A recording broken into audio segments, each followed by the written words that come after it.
Primero, para introducir el tema, hablaremos un poco sobre el COVID-19 y lo que es este.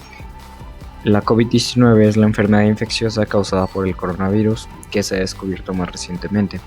Tanto el nuevo virus como la enfermedad eran desconocidos antes de que estallara el brote en Wuhan, China, en diciembre del 2019.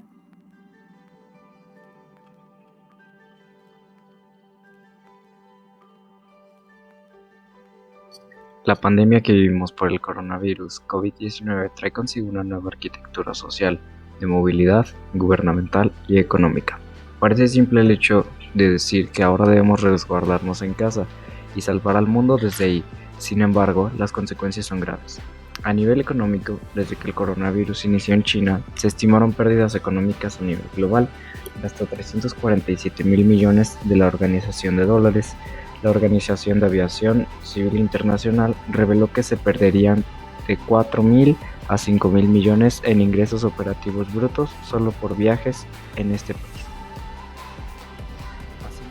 Así estima que Japón podría perder 1.020 millones de dólares en ingresos por turismo, seguido de Tailandia que perderá unos 1.015 millones. A nivel mundial se calcula que tan solo por 2 meses de prohibiciones de viajes, las pérdidas ascienden aproximadamente a 76.000 millones de dólares, mientras que en el peor de los escenarios se habla de alrededor de 346.098 millones de dólares, aunado a las pérdidas derivadas del consumo en restaurantes, comercios, retailers, entre otros. Hablemos de nuestro país como tal. En México se estima una pérdida de 25 millones de empleos. Sin embargo, estos datos deben de ser un foco de prevención para que los gobiernos del mundo den una respuesta sólida y proactiva a esta situación y en cooperación internacional. Así como lo fue en el 2008, donde se aplicaron políticas extraordinarias a fin de evitar el menor daño posible, como en aquel entonces, en donde no llegaron a tener pérdidas de empleos que se avecinaban hasta 22 millones.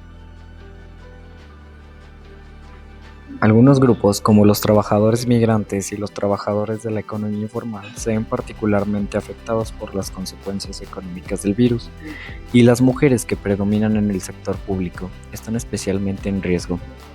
El alto nivel de pobreza e informalidad y la desprotección de algunos puestos de trabajo dificultan más la contención del virus. Las respuestas deben asegurarse de que la ayuda llegue a los trabajadores y a las empresas que más lo necesitan, incluso a los trabajadores cuyo salario es bajo, las pequeñas y medianas empresas, los trabajadores autónomos y las numerosas personas en situación de vulnerabilidad. Todos en situación de riesgo. Si bien hay trabajadores que pueden reducir el riesgo de contagio trabajando a distancia o beneficiándose de medidas de prevención, muchos otros no tienen esa ventaja, pues ya están en situación de desigualdad. Al nivel mundial, 2.000 millones de trabajadores y trabajadoras, o sea, hablamos del 61,2% en el empleo, trabajan en el sector informal. Tienen más probabilidades de estar expuestos a riesgos de seguridad y salud al carecer de la protección apropiada, como mascarillas y desinfectante de manos. Muchas de estas personas viven en viviendas abarrotadas y en ocasiones carecen de suministro público de agua. Ello no solo pone en peligro a su salud, también reduce la eficacia de las medidas de prevención destinadas a la población en general. El dilema de trabajar o perder los ingresos. Los gobiernos y los bancos centrales han adoptado medidas de envergadura para preservar los puestos de trabajo y las empresas, y a proporcionar a los trabajadores ayuda a los ingresos. Desafortunadamente, no todos los trabajadores o las empresas se benefician de estas medidas. Para los trabajadores de la economía informal, la reducción de las horas de trabajo impuestas por la pandemia es sinónimo de pérdida de ingresos, sin la posibilidad de percibir una prestación de desempleo.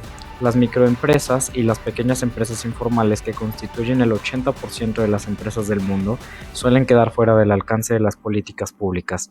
Los trabajadores a tiempo parcial, muchos de los cuales son mujeres, los trabajadores temporales o los trabajadores con un contrato de trabajo de corta duración, y en la economía digital de ocupaciones transitorias, no suelen tener derecho a una prestación de desempleo o de ayuda a los ingresos.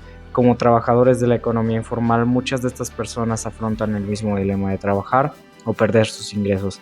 Para pagar los alimentos y otros gastos básicos, siguen trabajando hasta que las medidas para limitar el contagio de virus los obligan a dejar de hacerlo. Ello agrava la inseguridad económica en la que ya se encuentran.